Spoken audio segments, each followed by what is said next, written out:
20 March 1858 રોજ બહાદુર મહિલા અવંતીબાઈ લોધીએ પોતાના જીવનનું બલિદાન આપ્યું. અવંતીબાઈ દેશની પ્રથમ મહિલા શહીદ હતી. તે મધ્યપ્રદેશના રામગઢમાં જમીનદાર પરિવારની હતી. તેમણે 1857ના સ્વતંત્ર સંગ્રામમાં મહત્વની ભૂમિકા ભજવી. તેમણે અંગ્રેજો સામે ઐતિહાસિક નિર્ણાયક લડાઈ લડી. અવંતીબાઈના લગ્ન રામગઢના રાજા લક્ષ્મણસિંહ લોધીના પુત્ર વિક્રમાદિત્ય સાથે થયા. રાજા લક્ષ્મણસિંહ લોધીના મૃત્યુ પછી વિક્રમાદિત્યએ રામગઢ રાજ્યની બાગડોળ સંભાળી, પરંતુ તેમનું મન શાસનને બદલે ધાર્મિક પ્રવૃત્તિ પર વધુ કેન્દ્રિત હતું, જેના કારણે રાણી અવંતીબાઈ રાજ્યના કામકાજોને લાગતી મોટા ભાગના નિર્ણયો લેતા. થોડા દિવસો પછી જ્યારે વિક્રમાદિત્યનું અવસાન થયું ત્યારે સમગ્ર જવાબદારી રાણીના ખભા ઉપર આવી, જે પછી અંગ્રેજો તેમની વિલન નીતિ હેઠળ રામગઢને કબજે કરવા માંગતા હતા, પરંતુ અવંતીબાઈ તેનો સખત વિરોધ કર્યો. અવંતીબાઈએ અંગ્રેજોની કૂટનીતિ સામે આસપાસના રાજાઓને એક કર્યા અને યુદ્ધ માટે ચેતવણી આપી.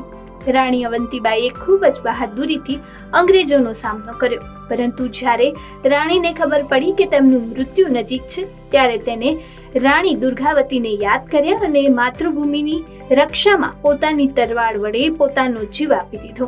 મધ્યપ્રદેશના જબલપુર જિલ્લામાં બનેલા બગરી ડેમનું નામ પણ અવંતીબાઈના નામ પર રાખવામાં આવ્યું છે.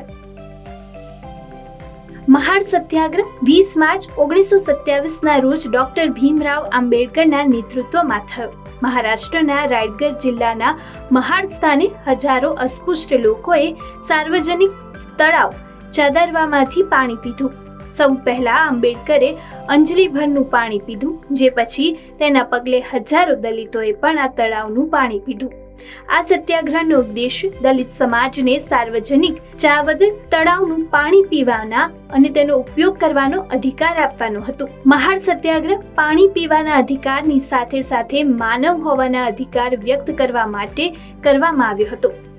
મહાડ સત્યાગ્રહને ઇતિહાસની સૌથી મહત્વની ઘટના પણ માનવામાં આવે છે. 20 માર્ચ 2020ના રોજ 2012ના નિર્ભયા ગેંગ રેપના ચારેય આરોપીઓને ફાંસીની સજા આપવામાં આવી. ચારેયને સવારે 5:30 દિલ્હીની તિહાર જેલમાં ફાંસી આપવામાં આવી. ત્યારબાદ જેલના ડાયરેક્ટર મુકેશસિંહ, વિનય શર્મા, અક્ષય કુમાર સિંહ અને પવન ગુપ્તાની તપાસ કરી તેમને મૃત જાહેર કર્યા. આ દેશની કમનસીબી હતી કે તેમને બચાવવા માટે છેલ્લી ઘડી સુધી કાનૂની લડાઈ લડવામાં આવી.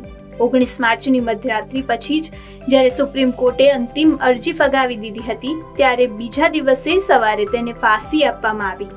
તેમને જણાવી દઈએ કે 2012માં દિલ્હીમાં એક 23 વર્ષની પેરામેડિકલ સ્ટુડન્ટ પર 6 લોકોએ ચાલતી બસમાં ગેંગરેપ કર્યો હતો. 6 આરોપીમાંથી એક સગીર હતો, જેને જુવેનાઇલ જસ્ટિસ એક્ટ હેઠળ 3 વર્ષ માટે બાળગૃહમાં રહેવાની સજા ફટકારી હતી. તે જ સમયે કેસની સુનાવણી દરમિયાન અન્ય એક આરોપીને તિહાર જેલમાં આત્મહત્યા કરી લીધી હતી.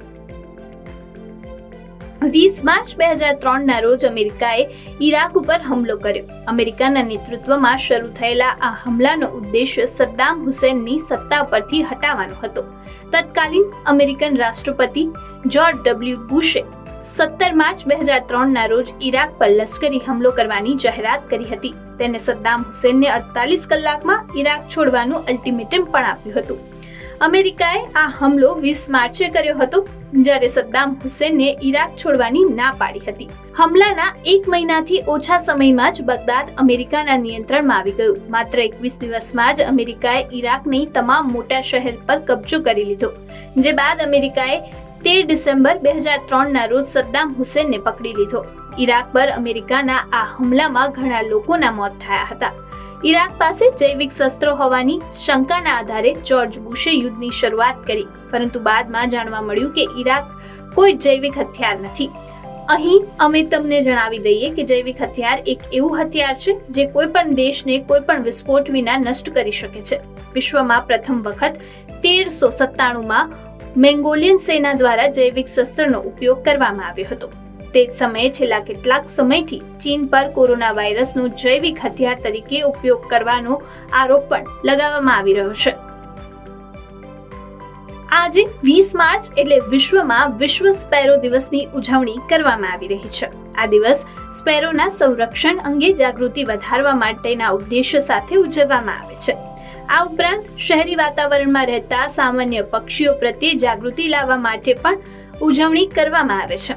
આ દિવસ nature forever society of India અને ઇકોસિસ એક્શન ફાઉન્ડેશન ઓફ ફ્રાન્સના સહયોગથી દર વર્ષે ઉજવવામાં આવે છે. 2010માં પ્રથમ વખત વિશ્વ સ્પેરો દિવસની ઉજવણી કરવામાં આવી હતી.